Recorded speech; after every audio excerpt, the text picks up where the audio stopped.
I mean, every kind of rumor comes out. So I don't worry about them. They're going to talk, and you let them talk. The other one's going to come in the form maybe of, it could be a health challenge. Somebody, it could be you, it could be a family member, whatever it is, but it's a distraction. Oh, I've got to focus my attention over here now, and I'm not telling you not to pay attention to people who have health challenges in your life, but I'm just telling you these things come. And people will make you feel guilty about what you're doing to take you off of your focus so you can get on their track. My mother, when I got focused on what my career was going to be and where I was going, my mom had a massive stroke and an aneurysm at the same time. She had to have brain surgery. Here I am, I'm a 17-year-old kid. I walk in to the emergency room, and the doctor tells me, this is a true story. I walk right in, and he tells me, because I'm the oldest son, and I have to sign a piece of paper. It says, I said, what am I signing? I'm 17 years old. What am I signing? I'm not even old enough to sign something. He says, well, you're the oldest son. You've got to sign whether you want her to go under surgery. And I said, well, tell me what the chances are. He says, well, I got to be candid with you. You know how some doctors are. He says, well, the last 5 patients who came in with aneurysms didn't have strokes. Every one of them died. Your mom is the 6th person. This is a true story. This is not an example. It's not a joke. And I'm sitting. I'm like, what? This is the kind of stuff that I'm sentenced with this right now. 17. This is a decision I have to make. Well, I said, what if she doesn't have the surgery? She'll die. That's what they told me. So I signed the papers. Okay. Well, I don't have a medical degree. I don't know all of this stuff. I go ahead and sign the papers. I signed the papers. They have surgery. You know, she was comatose for a while. We didn't know how it was going to be, whatever it was, and then she got a little better. She got a little better. She got a little better. She obviously came out of it. And then here it is. I have a mother. I've got younger brothers who are counting on me. One was, I think, 1 year old at the time. The other one was 8 years old. And they're counting on me. And here I am, the first person in my family who's ready to go to college. But I'd already made a decision on what my future was going to be. And I remember everybody telling me, Holton, you need to stay home because you got 2 little brothers and your mom, and you need to tend to them because you're the oldest. You can't go off to Houston to go to college. That's what they told me. So I did what I need to do to help my mom and get her prepared, and we didn't have any money.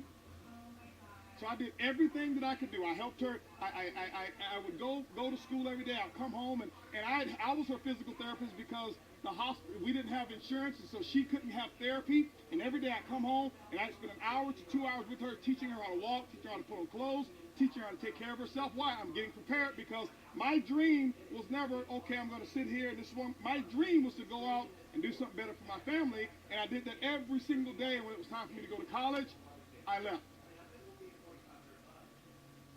You left your mom?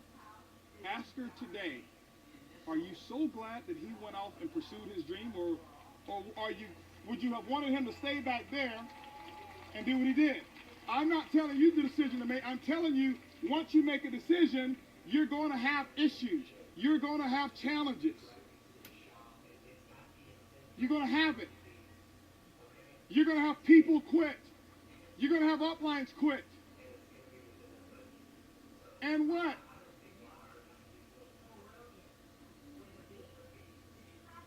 This is the way I looked at it.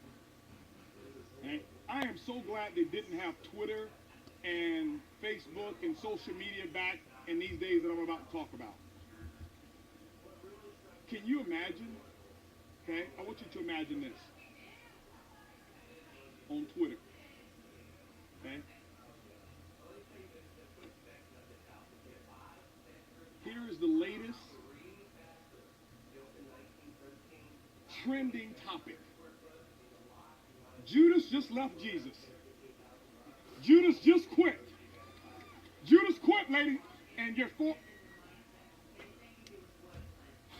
Oh my. Judas quit. Judas quit. Oh my goodness. And he's recruiting some other people with him. Oh my goodness. Oh. CNN News. Ladies and gentlemen, breaking news. The largest voluntary army organization in the world, called Christianity, has just had one of their major champions to quit. His name is Judas. Now, this is going to cause some issues because Judas was very influential, and this may bring down Christianity.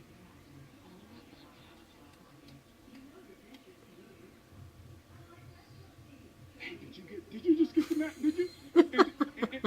Did you see Judas on what is it called, the one we take pictures on? Did you see Judas on Instagram creating his new religion? Did you see him? Now, I want you to imagine that. Imagine it.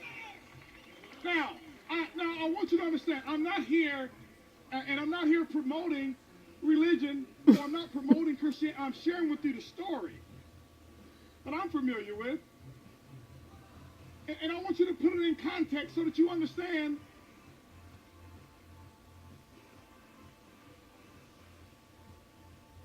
if people quit Jesus. No, hold on. Listen what I'm understanding. Listen what I'm saying. And right now, his organization has grown to over a couple billion people strong. Hold on. When he quit, it wasn't that big. And there were doubts.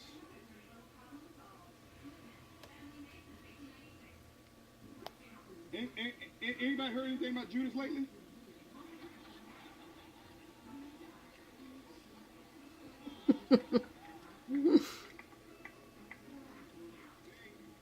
So I'm telling you this because I want you to understand it's what happens. Guys, check this out, guys. Check this out. Some of you don't know this. I told you before. Some of you don't know this. Do you know that the original person who shared the Organo Gold opportunity with me, who Shane welcomed and with open arms and said, hey, come be co-master distributor with me. Come be co-founder.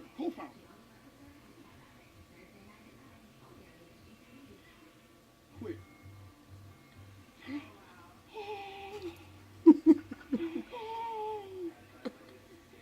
And do you know, let me share, you know what? Everybody at that time was just like, I can't believe it.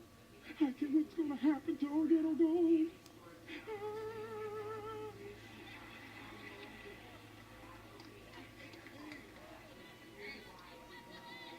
Now, this is the truth. I don't know if Bernie remember this phone call.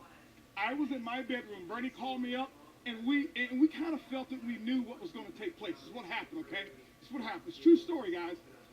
Bernie called me up, and this is early on. I'll never forget. He calls me up somewhere about October because, it was around October that person, had a brain freeze. But anyway, they stopped taking my psyllium. Anyway, so what happened was this. What happened was, Bernie called and says, listen, Holton, just tell me what your thoughts are about the volume, what's going to take place, what's going to happen. Because this person's very influential, he's the person who introduced you, and he travels around a lot, and he does the things, and blah, blah, blah. And, I just want to know from your standpoint. I say, well, Bernie, you want to know the truth? This is a true conversation. Bernie, I don't know if you remember this. I said, Bernie, and because we were talking about the projections of products. He says, I've got to place orders for product, and I want them. We're a young company. In a young company, when you got limited funds at that time, you can't afford to over order at all. So he says, I need to kind of have an idea. I said, Bernie, order 2 to 3 times as much product as you've ever ordered before. Now hold on for a second. He says, this is true. He says, I'm not understanding. Now Bernie's the businessman. He's not in the field understanding this stuff. He's looking from the business standpoint. I said, Bernie, we're about to put something in called Project 10,000. He said, what is that? I said, well, over the next 90 days, we're about to put 10,000 new people in who doesn't even know Judas's name. They don't even know he quit. They don't even know he was here. Okay? And that's what we're about to do, right? That's what I told him. I said, listen, I said, don't worry. I said, listen, we're about to do it. Where are we going to do? We're going to launch this in January 2010 at the Liftoff. And we did our first promotion, and we went through the roof. Sales quadrupled the next year. 4 times as many sales as the previous year. Sales tripled the next year. They doubled the next year. And we've grown every day since. But hold on, at that time, that person was all over the media. Instagram wasn't around then. Facebook wasn't as big then. I think it was MySpace and all this other stuff. And you see them, you saw them. They were, they were talking about this, and all they were doing is bashing organogold. You know, let me share something with you. The one thing I have never ever heard in my life. This is the truth. I have never heard this man over here say one negative thing about another person or another company. Ever. Ever. Ever. Ever. And what happened was this. I never forget what happened. What happened was there were certain people who got caught up in that web because they wanted to feel special, and he made them feel special. And they told them a pack of lies. Oh, you know, the coffee doesn't have Ganoderma in it. But he was the biggest one talking about the testimonials.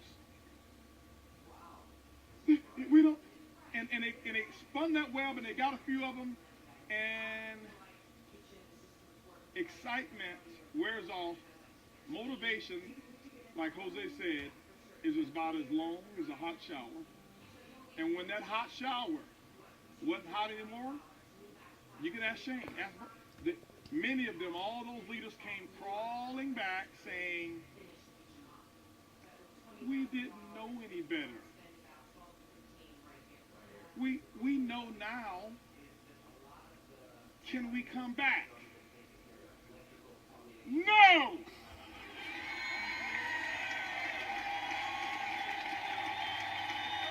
No!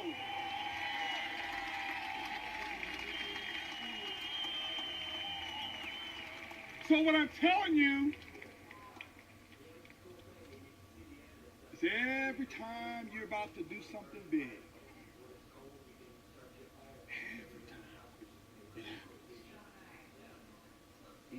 this is our relaunch. And every time, you know what, when I set a big goal, every time I set a big goal, and you know, this is what I've trained myself to do. I've trained myself to welcome the adversary, because I know that I can't accomplish what my personal vision is for this company, for my family, for these diamonds. I can't accomplish it without going through something that seems to be insurmountable. So I've trained myself to bring it on, baby. Bring it on.